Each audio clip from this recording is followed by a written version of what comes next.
చనిపోవడం ద్వారానే అమ్మ నీ మీద ఏ శిక్ష విధి అనేది కూడా లేదు.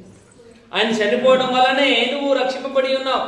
చూడండి ఒకసారి చూద్దాం. 1వ యోహాను పత్రిక 2:12 మొదటి యోహాను పత్రిక 2:12.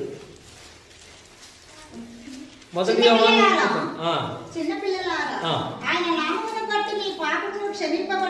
ఆయన నామమును బట్టి మీ పాపములు క్షమించబడి ఉన్నవి గనుక మీకు రాయుచున్నాను. ఏంటంటే ఆయన నామమును బట్టి మీ పాపములు ఏం చేయబడి క్షమించబడి ఉన్నాయి. అంటే ఆయన నీ కోసం తన ప్రాణాన్ని త్యాగం చేయటం వల్ల నీ పాపాలు క్షమించబడి ఉన్నాయి.